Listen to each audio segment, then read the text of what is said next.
Hello, welcome back to the Ask Dr. Be Good show, where we focus on the good things happening in public education. Today, we are going to focus in on something that is becoming a bigger problem, and the need for a podcast was triggered by an article I read about diabetes. The stats around diabetes, especially child-based diabetes, is staggering. And so there were some stats that I read that led me to say to our RN at Mesquite to say, hey, let's go talk about this on the podcast. So before much further, introduce yourself. Tell us who you are. Hello, my name is Maggie Ortiz. I am the RN at for Legacy, but I am based out of our Mesquite campus. And I thank you for being here. Do we have kids with diabetes at Legacy? We do. We do. We have 4 in Mesquite and 1 in Plano. And so diabetes is an interesting illness because it actually has 3 types. I believe I said 2 in the post. I need to correct that. There's actually 3. Type 1, type 2, and then gestational. Mm-hmm. We're not going to talk about gestational. That happens when you're pregnant and so forth. So we're going to leave that one alone. But Nurse Maggie, would you talk a little bit about the differences between type 1 and type 2? We have a video that will highlight it, but let's Sure. talk about that before we show the video. Well, type 1 is mainly only seen in children. It's where your pancreas is just not working properly the way that it should. As to where type 2 is based more on diet, and it's more seen in adults. However, it is seen more now in children. Unfortunately, nowadays, with diet. Yeah, we'll talk about that more. This is a personal thing for me, too. My sister, who's a year younger than me, has type 1. Okay. And she got it when she was 9. Mm-hmm. We were living in Bolivia. We were eating very whole foody, and yet she got it. So that really helps me understand that wasn't that's something that can't be prevented. If you have a genetic predisposition to type 1, you're going to get it. Yes. Mm-hmm. As my sister did, my grandfather had it, and so forth. Let me just mention my sister is 60, and she lived in Houston in her 20s and 30s, and she piloted the pump. A lot of people don't know what the pump is, but that's a way of not having to inject yourself every day. Yes. And it has really made having type 1 diabetes much more tolerable. Yes. Because her skin, after 15, 20 years of giving herself a shot in first the arm, the next arm, the stomach, the left leg, the right leg, the stomach, and back, her patches of skin were super hard. And so for her to be able to regain her skin tone back due to the patch. We do have a student in an elementary at Legacy that has the pump. So, and he actually has the freestyle system that they are now using, that you just kind of wand my phone over and it gives me his blood sugar. Wow. So he doesn't have to prick his finger? No. Wow, that's going to make it even easier for them. Yes. Good. I'm glad. If we have to have type 1 diabetes, let's make it so that it's not so awful for children. Absolutely. Let's go ahead and have the first video recognizing the difference between type 1 and type 2 diabetes.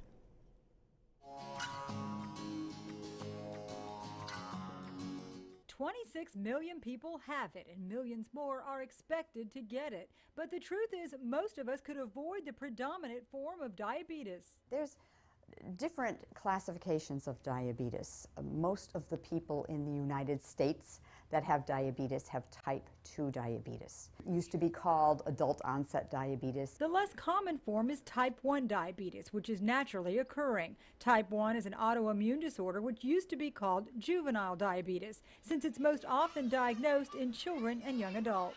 The difference between the types of diabetes, type 1 diabetes is a situation where the pancreas no longer is making any insulin at all. Unlike type 1, type 2 develops slowly over time when the body stops managing insulin correctly. Type 2 diabetes is a combination of someone not using their insulin efficiently or not making enough of insulin. A notable difference is that unlike type 1, type 2 diabetes can be averted with some changes in lifestyle. Stan Hillman learned the hard way after he was diagnosed with type 2. And I guess I brought it upon myself by eating the wrong stuff and never thinking that this would catch up with you. But it does, it catches up with anybody. Risk factors include excess body weight, high blood pressure, high cholesterol, low activity, metabolic syndrome, and age. The wake-up call made Stan. Okay, so now we are having a little bit more information about the difference between type 1 and type 2. I read recently that 1 out of 4 people in the United States have type 2 and they don't know it. Mm-hmm. That's scary because there's damage being done to their bodies right now that they don't know is happening. Let's go ahead and show the video on a day in the life of a child with diabetes. We're not going to show the whole day. You can do that. It's a 20-minute video. We're going to show the first couple of minutes because this is her morning routine at home. And then I'm going to ask Nurse Maggie to talk to us about what happens when they get to school. Good morning, guys. Today is World Diabetes Awareness Day. And to help celebrate that and create awareness, we've partnered with our friends at Gluco to do a day in the life of a diabetic. We're all right, we're all right. Sun comes up tomorrow, we'll beg, steal or borrow a new game plan. Hey, good morning, Aspen. Morning. How are you doing this morning? Hey, let's check your BG, okay? My diabetes bag is upstairs. I'll go grab it. Okay, see you in a second. Aspen has to have a bag with her all the time. It has all of her diabetes supplies. It's got special supplies in case she goes low. It's got backup supplies in case her pump doesn't work for some reason. If it stops working, she still has to be able to get insulin or else she can go dangerously high. Okay, so here's how Aspen checks her BG. She puts the test strip into the Omnipod PDM, which also doubles as a glucose tester. So she uses an alcohol swab or she has to wash her hands because if there's any sugar on her fingers, it can mess up the reading. She takes that, she wiped away the first drop, and now she's getting a reading. And it takes about 4 or 5 seconds. And there you see, her number is 182. So Aspen, what is in range for you? 70 to 150. So you're just a little bit out of range, so it's going to want to do a correction. What else is it going to ask you? It's going to ask me if I want to eat now. Next. So, are you Are going to you eat going to now? eat now? Yeah. And then hungry. what are you going to have? A bowl of cereal? Okay, so let's look on there and see how many carbs it is. Is 25. 25. The milk is 12 grams of carbs. Does she want a cup of milk? Would you want that much milk? Will you do a cup of milk? Probably like half a cup. Oh, half a cup. Okay, good catch. So how many carbs will that be? Instead of 12, if you have 6. half, it'll be 6. So 25 plus 6. So as you can see, there's lots of math throughout the day. 31. That's right. This is a relatively simple meal, but there's still a lot of math that has to be done. Okay, so now, given the carbs, it's going to give her 3.4 units. And This is my pump. her pump is doing it. So this is now putting the insulin into her. That's their Omnipod. And when it's done, it'll beep. Do I have to wait 15 minutes today? Good question. So every time she takes insulin, it takes a while for the insulin to kick in her body. About 15 minutes. And so she 50? takes... Is that what you said? No, just 15. I thought you said 50. I was like, what the heck? After 15 minutes today?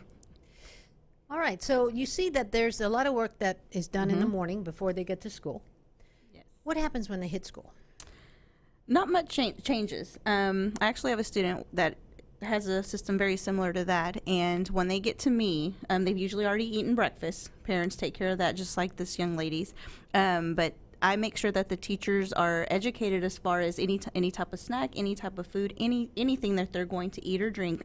They need to come see me first, and we basically do just like that. We go over their snack, their lunches. They come to me 10 to 15 minutes before lunch as well, and we calculate their carbs, whether they bring it or I'm calculating what we're serving there at the school, and we administer insulin, whether it's through a system like that or they have a syringe and insulin that they use. So there's a lot of having to work with you, the family, the child. Yes. It's a daily hands-on. Yes.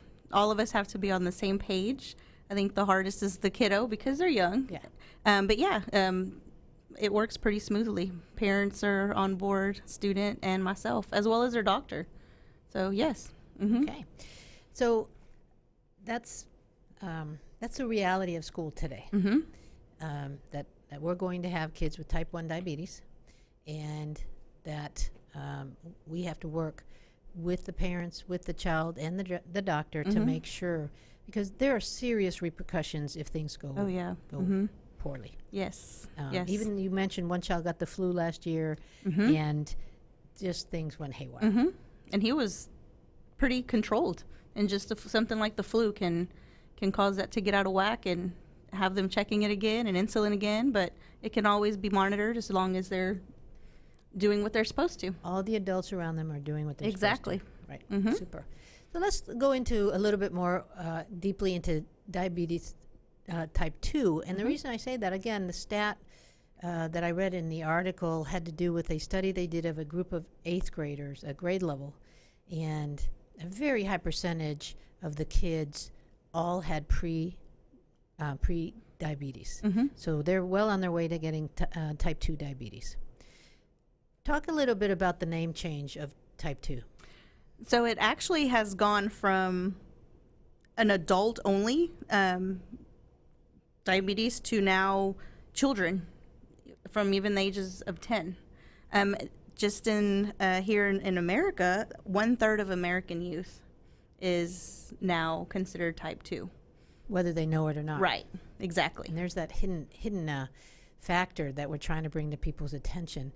Let's go ahead and run the video on type 2 diabetes, and then we'll talk more about it.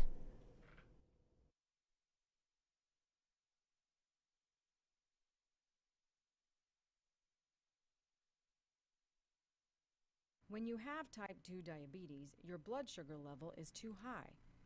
Here's how it works. After you eat, your body breaks down carbohydrates into glucose. Your body uses sugar or glucose for energy. The glucose is absorbed in your small intestine and moves into your blood. Beta cells inside your pancreas sense that your sugar levels are rising. These cells release insulin into your blood to move the sugar into your cells, where it can be used for energy and to bring blood sugar levels down. Most cells inside your body have spots on them called receptors that connect to the insulin. Insulin acts like a key in a lock to open up the cell so that the glucose can get inside. Now your cells can use the sugar to make the energy they need to do their job. But when you have type 2 diabetes, your cells can't use insulin like they should. Over time, your pancreas stops making enough insulin.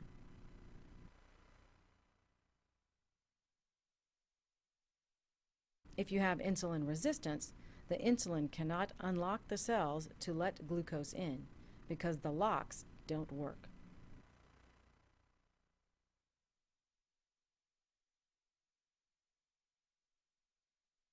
As a result, glucose is locked out of your cells and builds up in your blood.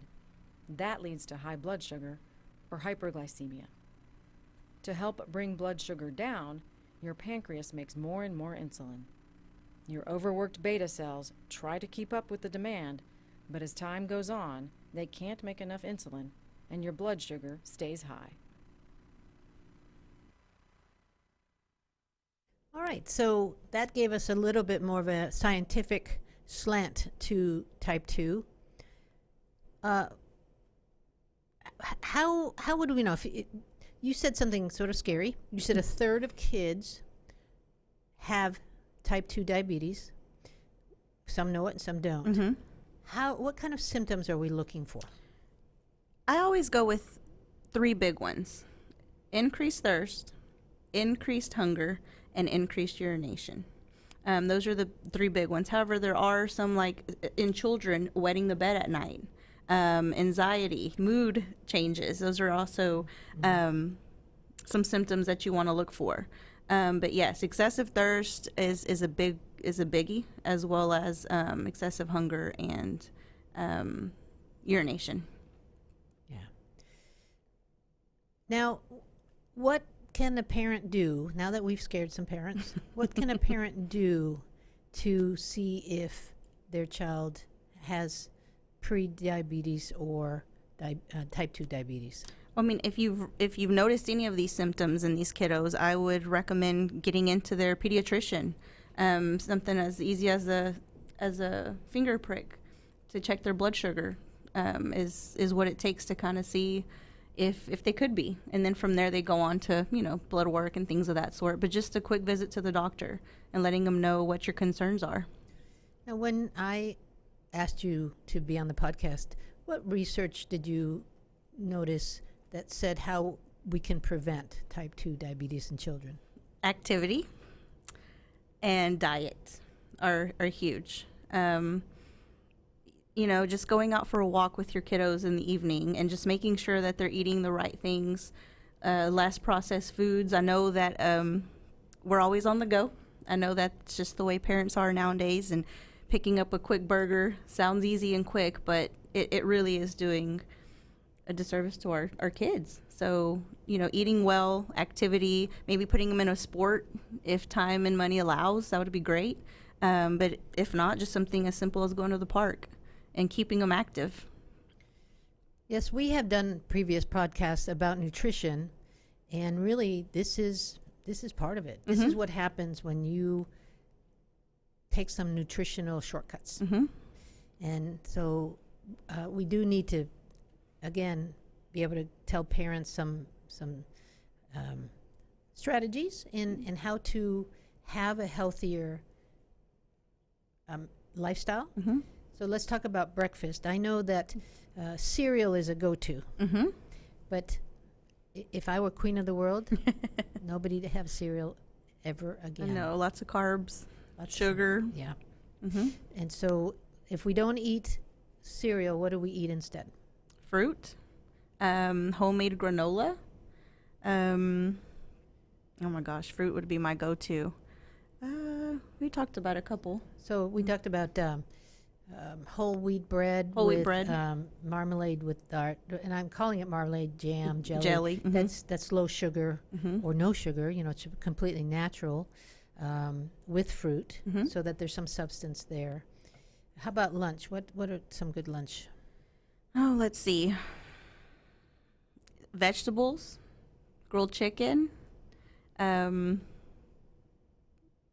even a turkey burger. I know, those are some things that kids want to have, and it's still possible to have. It's just maybe even in moderation, but kind of find the healthier route. One of the things that I hope we can do over time is move people away from thinking they need to have meat at every meal. Right. I mean, I've actually had people say that to me. I have to have meat at every meal. No, you don't. And it's killing you. Yes. And so helping understand that the way that we're currently eating is leading to a third of our kids having prediabetes or already have type 2.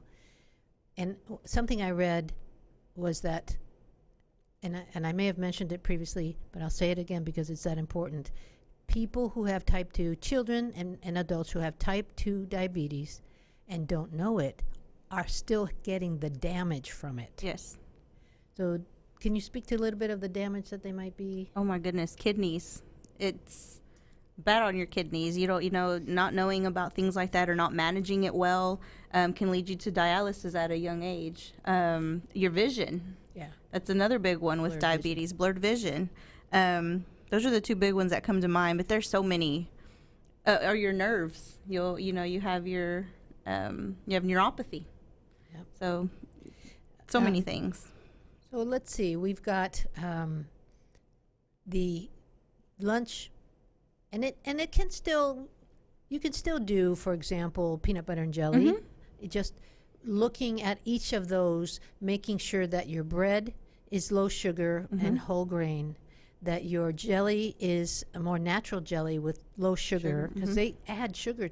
They shouldn't have to add sugar to peanut butter, but they do. And matter of fact, they sometimes add salt. So really becoming a label reader is imperative in our world, so that we can move away from the possibility of as an adult or as a child getting type 2 diabetes. What about dinner? What can we have for dinner? Dinner, veggies, like you said. You don't have to always have your meats, but I mean, veggies. How about eggs? Having eggs for good. dinner. Eggs are good. You know, scrambled eggs. Yeah. Limit the bacon. Yeah. I don't know how bacon has gotten the status of being like this wonderful food that everybody must have, and they they sing songs to it now. I mean, bacon is very processed meat. It is. And so it is. Using some of the most favorite meats or favorite foods that we know are not good for us, to put it in the category of just a couple times a year, is probably a good decision. Some foods we need to look at as fudge. Everybody knows you shouldn't eat fudge a lot, right? Right. When do you eat it? Christmas. When else? I can't think of any other time that we really have fudge around. Maybe we go to a seaside vacation and they have fudge as part of the walk, and so we'll maybe buy some fudge. But we don't think of eating fudge every day. No. That's how we need to get with bacon. I agree. And so eggs with avocado. Oh, avocado's awesome for you. Avocado is a fantastic oil. It's a good fat. And matter of fact, I've started using avocado on gluten-free bread as my butter. And then I'll put salsa on it. Makes a fantastic breakfast. Yeah. And I gave it to my 84-year-old dad, and he thanked me for that. He had never had it because he's used to jelly. But when I put the avocado and the salsa on it, loved it. Avocado toast is a good breakfast choice, actually. Yeah. Matter of fact, you see that in some restaurants now. Avocado toast. They offer breakfast. it, yes. Beans. Beans are good. You know, beans have been around for thousands of years, and they have held up as the protein go-to for most countries in this world. Now, in those countries, you can add the rice to it for a couple of reasons. One is because the rice is safe rice. We overprocess our rice, and we don't leave any of the good stuff in there.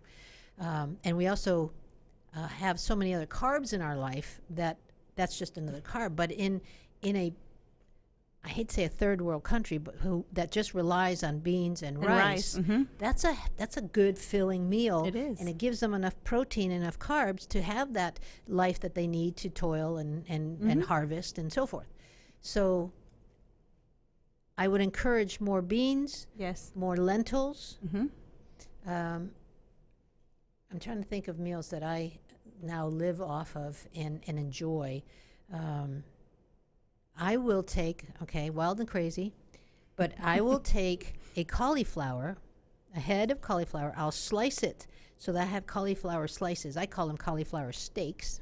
Oh. And then I'll grill garlic, onions, cumin, paprika, Himalayan salt, and pepper, celery salt, and get that going. And then I saute my cauliflower in there, and I absolutely love it. And so, and it's very filling. It's low calorie. It's all veggies. And if you think of food as medicine, as I do now, cumin, all of those herbs are medicinal.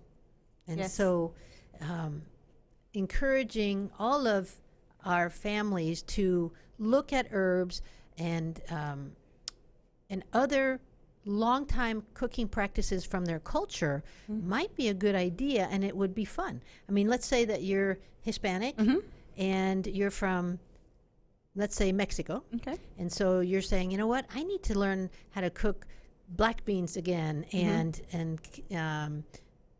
pinto beans. And so you have these different type of beans that add variety to one's diet with cilantro and onions and different herbs.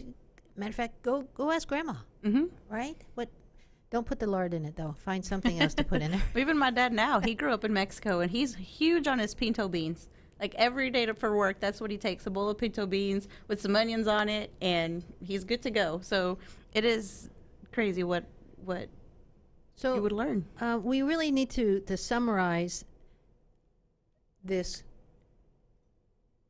with the fact that we have children and we have adults of our children who more than likely have prediabetes or type 2 already. Yes. The research is bearing out when groups are studied that a third to or more of kids and adults have that because of the diet. Right.